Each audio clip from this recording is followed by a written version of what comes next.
గాంధీభవన్లో CM Revanth Reddy మాట్లాడుతున్నారు. ఇప్పుడు live చూద్దాం. వివిధ హోదాలలో రాణించారు.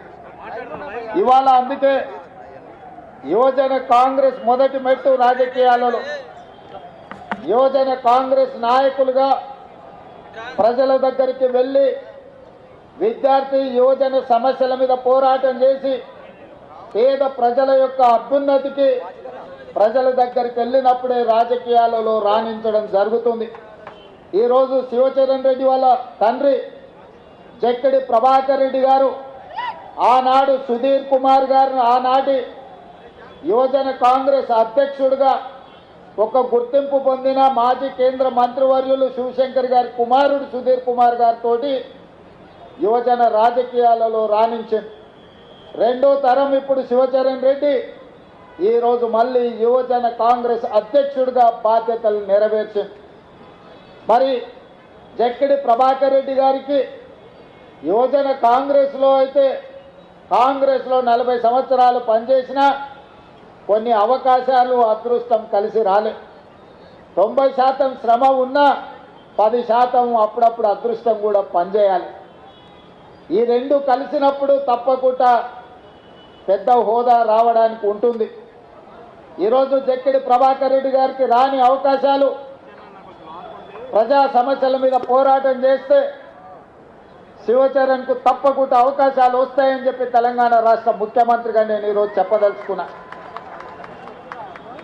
ఈరోజు ఎన్ఎస్యూ రాష్ట్ర శాఖ అధ్యక్షుడిగా పనిచేసిన బల్మూరు వెంకట్ని ఎమ్మెల్సీగా ఏఐసిసి రాహుల్ గాంధీ గారు ఎన్ఎస్యూఐలో ఉన్నప్పుడు విద్యార్థి ఉద్యమాలలో ప్రజా సమస్యల మీద ఆనాటి ప్రభుత్వం మీద పోరాటాలు చేసి ఎన్నో కేసులు కట్టుకొని ఎన్నోసార్లు జైలుకి వెళ్ళాడు. ఆనాడు ఎన్ఎస్యూఐ బల్మూరు వెంకట్ టీం జైల్లో ఉంటే చెంచల్ కూడా జైలుకి వెళ్ళి ఆ విద్యార్థి నాయకులను మన నాయకుడు రాహుల్ గాంధీ గారు పరామర్శించి మీకు అండగా పార్టీ నిలబడుతుంది, మీరు కొట్లాడండి, తప్పకుండా తెలంగాణ రాష్ట్రంలో ప్రభుత్వం ఏర్పాటు చేస్తాం, ఆ ప్రభుత్వంలో మీకు భాగస్వామ్యం ఉంటుంది అని మన నాయకుడు రాహుల్ గాంధీ గారు చెప్పింది. అదేవిధంగా యువజన కాంగ్రెస్ అధ్యక్షుడిగా వివిధ జిల్లాలలో ప్రజా సమస్యల మీద పోరాటం చేసిన అనిల్ కుమార్ యాదవ్ ఈరోజు రాజ్యసభ సభ్యుడైండు.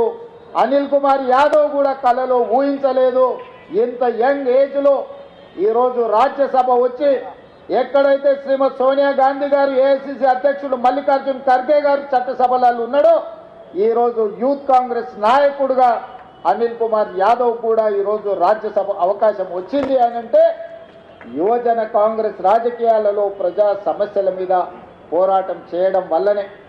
అందుకే ఈరోజు ఇక్కడికి వచ్చిన యువజన కాంగ్రెస్ మిత్రులందరికీ నా సూచన ఒక్కటే, అవకాశాలు కొందరికి రావచ్చు, రాకపోవచ్చు, కానీ ప్రజా సమస్యల మీద పోరాటం చేయడం మానొద్దు.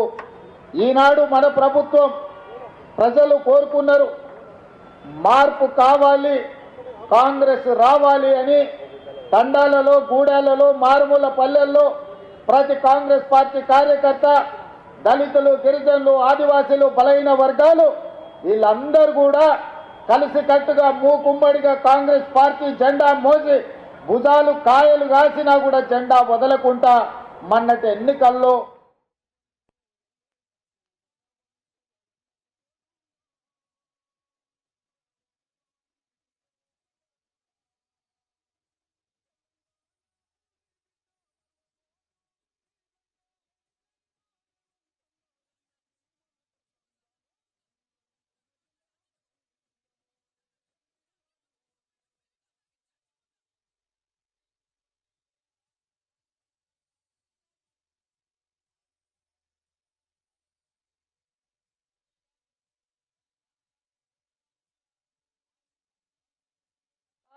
భర్తీ చేసి ఈ దేశంలోనే తెలంగాణ రాష్ట్రం ప్రథమ స్థానంలో నిలబడ్డది ప్రభుత్వ ఉద్యోగాలు భర్తీ చేయడంలో. ఇదే కాదు, 500 రూపాయలకు సిలిండర్, 500 రూపాయల బోనస్ వరి ధాన్యానికి, అదేవిధంగా ఆర్టీసీ బస్సులో ఆడబిడ్డలకు ఉచిత ప్రయాణం, ఈనాడు ప్రతి పేదవాడికి రేషన్ కార్డు ఇవ్వాలని రైతు భరోసాలో భాగంగా సంవత్సరానికి 12,000 రూపాయల సంక్షేమ పథకాన్ని, అదేవిధంగా భూమి లేని నిరుపేదలకు కూడా సంవత్సరానికి 12,000 రూపాయలు పేదలకు ఇవ్వాలని ఇవాళ ఈ కార్యక్రమాలన్నీ ముందుకు తీసుకెళ్తున్నాం. పేదవాడి ఆత్మగౌరవం ఇందిరమ్మ ఇల్లు 2004 నుంచి 2014 వరకు ఆనాడు డాక్టర్ వైఎస్ రాజశేఖర రెడ్డి, శ్రీమతి సోనియా గాంధీ గారి నేతృత్వంలో ప్రతి పేదవాడికి, ఇల్లు లేని వాడికి ప్రతి ఒక్కడికి ఆనాడు ఇందిరమ్మ ఇల్లు 25 లక్షల పేదలకు ఇచ్చి ప్రతి పేదవాళ్ళకి ఇల్లు కట్టించాడు.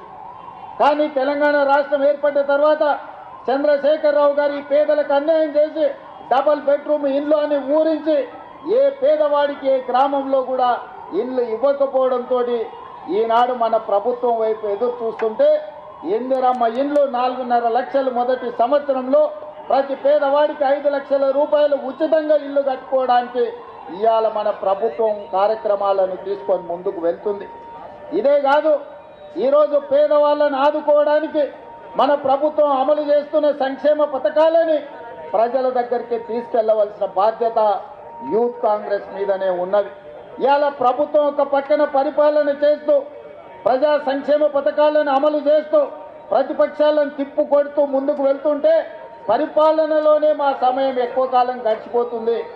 ఈరోజు ప్రభుత్వం అమలు చేస్తున్న సంక్షేమ పథకాలను ప్రజలకు వివరించవలసిన బాధ్యత ఈ వేదిక మీద ఉన్న యువజన మిత్రుల మీదనే ఉన్నది.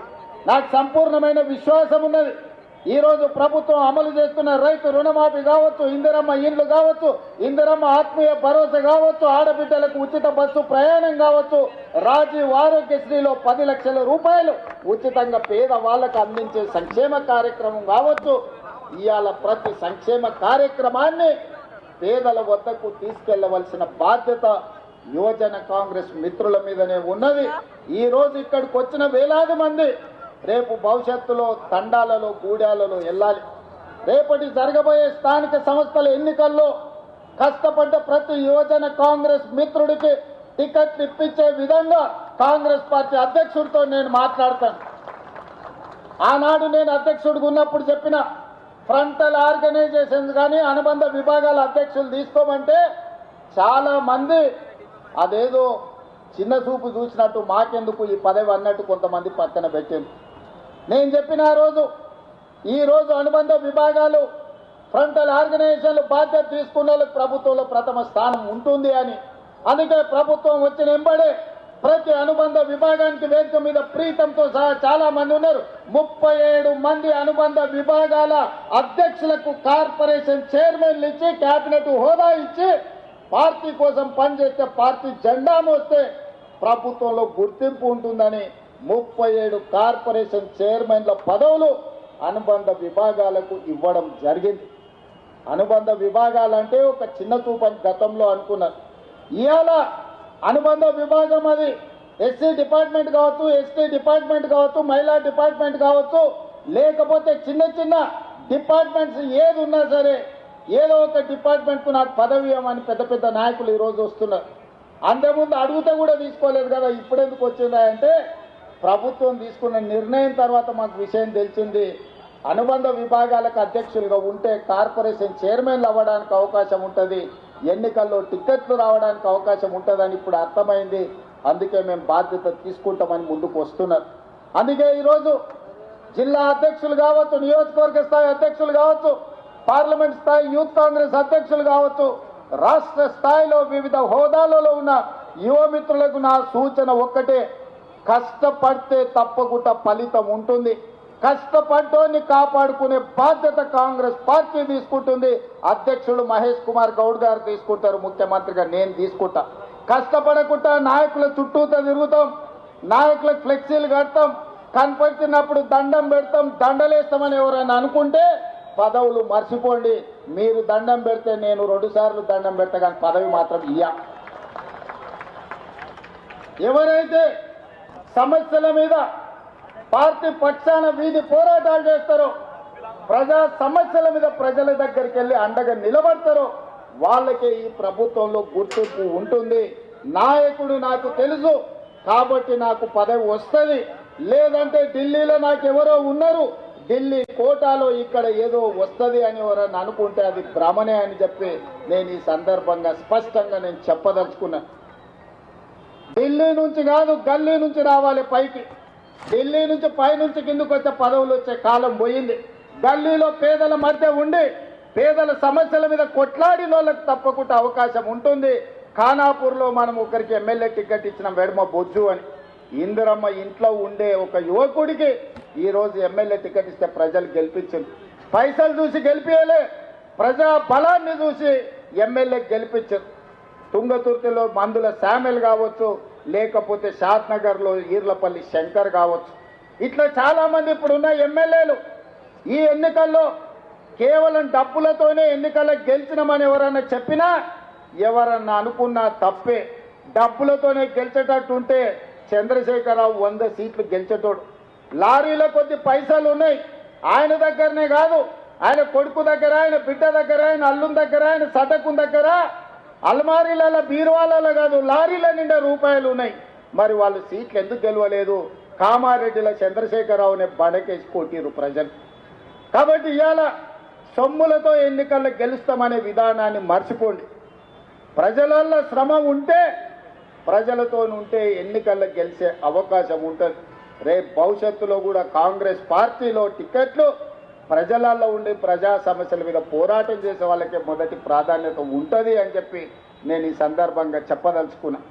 నిన్నమని ఆయన అన్నాడు కేసీఆర్ గారు, నేను కొడితే గట్టి కొట్టాలి.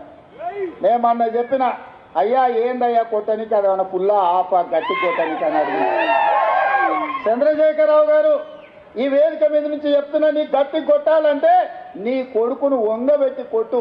ఎందుకంటే ఆయన తిరుగుళ్ళు చూడు, అది చేసే వ్యవహారాలు చూడు. నీ బిడ్డను 2 తప్పని, ఎందుకంటే లిక్కర్ దందాలో ఉండి ఈడ నిన్ను ఓడించిందే కదా, ఆడ కేజ్రీవాల్ కూడా మింగేసింది.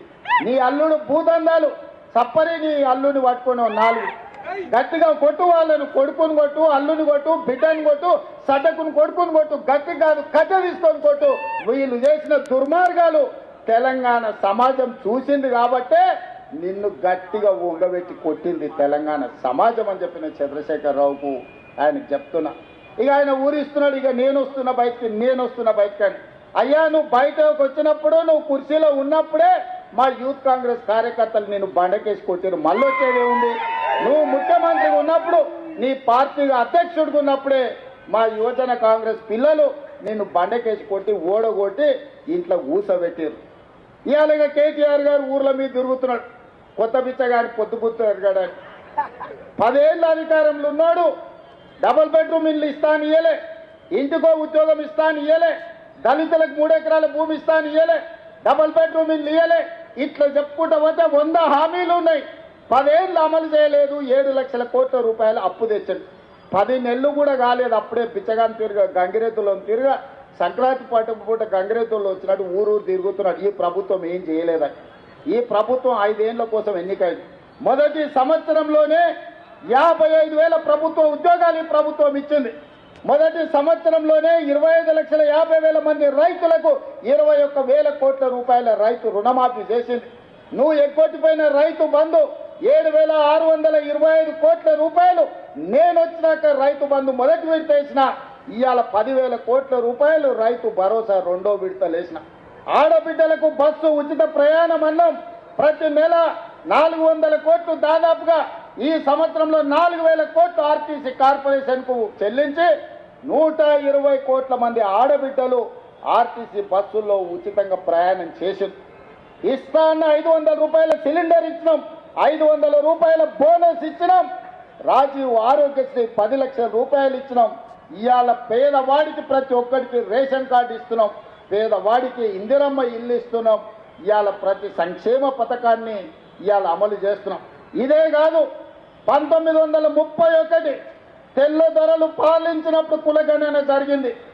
దాదాపుగా 95 ఏళ్ల నుంచి స్వతంత్రం వచ్చినాక నరేంద్ర మోడీ 3 సార్లు ప్రధానమంత్రి అయినా బీసీ కులగణన జరగలేదు.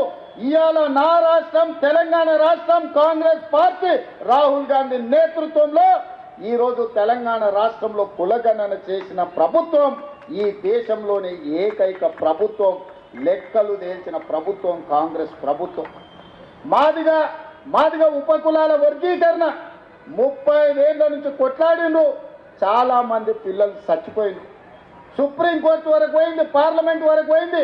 మోడీ గారు కృష్ణా మాదిగను 4 సార్లు కౌగిలించుకున్నాడు, కానీ అది ధృతరాష్ట్ర కౌగిలిగానే మిగిలింది తప్ప మాదిగ ఉపకులాల వర్గీకరణ చేయలే. కానీ మీ ప్రభుత్వం ప్రజాపాలనలో మాదిగ ఉపకులాల వర్గీకరణ అమలు చేసి దేశంలోనే మొదటి రాష్ట్రంగా నిలబడి దేశంలో దశాబ్దాల కొద్దీ వాయిదా పడుతున్న సమస్యకు పరిష్కారం చూపించిన మొదటి సంవత్సరంలోనే ఇన్ని గొప్ప కార్యక్రమాలు చేసిన ప్రభుత్వం ఈ రాష్ట్రం దేశంలోనే మొదటి స్థానంలో ఉంది. అందుకే మిత్రులారా, ఎవరు ఎన్ని చెప్పినా వాళ్ళు ఏదో వాట్సాప్ యూనివర్సిటీ మోడీ పెడితే సోషల్ మీడియా యూనివర్సిటీ వీడియో కూడా పెట్టింది, అక్రమంగా సంపాదించింది, కొల్లగొట్టింది. వాటిని పెట్టి అబద్ధాలు ప్రచారం చేయాలనుకుంటూ ఛానల్స్ ఉన్నప్పుడే మీరు ఏం చేయలేదు, పేపర్లు పెట్టుకున్నారు, టీ న్యూస్ పెట్టుకున్నారు, నమస్తే తెలంగాణలో గుమాస్తా తెలంగాణ పెట్టుకున్నారు. ఏమైందా? ఇవాళ సోషల్ మీడియాలో తప్పుడు ప్రచారం చేస్తే ఏమవుతుంది? ఇవాళ మీరు అందరూ అనుకుంటే ఈ ప్రభుత్వం అమలు చేస్తున్న కార్యక్రమాలను పేద ప్రజలకు వివరిస్తే ఒక్కసారి కాదు, మళ్ళొక్కసారి కాదు, 4 సార్లు మన ప్రభుత్వం ఉంటుంది. ఈ వేదిక మీద ఉన్న వాళ్ళు చాలా మంది ఎమ్మెల్యేలు, మంత్రులు అయ్యే అవకాశం ఉంది. అందుకే మిత్రులారా, ఈరోజు బాధ్యత చేపట్టిన ప్రతి ఒక్క యువజన కాంగ్రెస్ మిత్రుడికి, ఇక్కడికి వచ్చిన వాళ్ళందరికీ మనస్ఫూర్తిగా శుభాకాంక్షలు తెలియజేస్తున్నా. మీతో పాటు నేను సిద్ధం. అవసరం అనుకుంటే మోడీ మీద యుద్ధం ప్రకటిద్దాం. కేంద్రం నుంచి రావాల్సిన నిధులు, కేంద్రం నుంచి రావాల్సిన మంజూరీలు రాలేదు. మన మెట్రో రైలును ఎక్కడ పెట్టిండు, మన రీజనల్ రింగ్ రోడ్డు ఎక్కడ పోయింది? ఇవాళ మూసీ రివర్ అభివృద్ధి కోసం ₹1 నిధులు ఇస్తలేడు. కిషన్ రెడ్డి గారు, బండి సంజయ్ గారు తెలంగాణ సమాజానికి సమాధానం చెప్పాలి. ఇవాళ మీరు మంత్రులై బుగ్గకారుల తిరుగుడు కాదు, తెలంగాణకి ఏం తెచ్చిండ్రో చెప్పులు. కేంద్రం నుంచి ప్రచారం చేయడానికి వస్తారంటే అమ్మో తెలంగాణకి ఏదో ఇచ్చిండ్రని. ఏమి ఇచ్చిండ్రా? బీహార్కి ఇచ్చిండ్రు, గుజరాత్కి ఇచ్చిండ్రు, ఇతర రాష్ట్రాలకు ఇచ్చిండ్రు తప్ప తెలంగాణ పైసకు చిల్లి గవ్వ కూడా ఇవ్వాలి. ఇవాళ ₹1 కేంద్రానికి మనం పన్ను కడితే 42 పైసలు మనకు వస్తున్నాయి. బీహార్ ₹1 పన్ను కడితే ₹7 తీసుకుపోతున్నాం. ఉత్తరప్రదేశ్ ₹1 కడితే ₹3 తీసుకుపోతున్నాం. మరి తెలంగాణ ఏం పాపం చేసిందా? ₹1 కడితే 42 పైసలు ఇస్తున్నాం. అంటే 55 పైసలు నువ్వే మా సొమ్ము దొబ్బుతున్నావు మోడీ గారు. అందుకే కిషన్ రెడ్డి, బండి సంజయ్ అనుకుంటున్నారు ఏ దానికైనా కొంత సమయం ఉండాలని సంవేదనం పాటిస్తున్నాం. తొందరలోనే కార్యాచరణ ఉంటుంది. కేంద్ర ప్రభుత్వం రాష్ట్రానికి చేస్తున్న అన్యాయాన్ని, మెట్రో రైలు మేము కట్టుకుంటాం, మాకు అనుమతి ఇవ్వండి అంటే దేశంలోనే ఒకనాడు 2వ స్థానంలో ఉంటే ఢిల్లీ, తర్వాత హైదరాబాద్, ఇవాళ 10వ స్థానానికి వదిలిపోయింది. 10 నెలలు అయింది ప్రధానమంత్రి దగ్గర ఉండి మెట్రో రైలుకు అనుమతి ఇవ్వకుండా ఆపిపెట్టింది. రీజనల్ రింగ్ రోడ్డు సగం ఇచ్చి సగం ఇవ్వకుండా దాచిపెట్టింది. ఇవన్నీ సమస్యలు ఉన్నాయి. ఈ అన్ని సమస్యల మీద కార్యాచరణ తీసుకుంటాం. తొందరలోనే ఈరోజు బాధ్యత తీసుకున్న వాళ్ళతో ప్రత్యేక సమావేశాన్ని ఏర్పాటు చేస్తా. ప్రజా సమస్యల మీద కేంద్ర ప్రభుత్వం నరేంద్ర మోడీ మీద చేసే పోరాటంలో మీరు ముందు బాగానే ఉండాలి. మీరందరూ కూడా భవిష్యత్తులో రాణించాలి. భవిష్యత్తులో ఈ రాష్ట్రానికి మీరంతా నాయకులుగా ఎదగాలని కోరుకుంటూ మీ అందరి దగ్గర సెలవు తీసుకుంటున్న మిత్రులారా, ధన్యవాదాలు.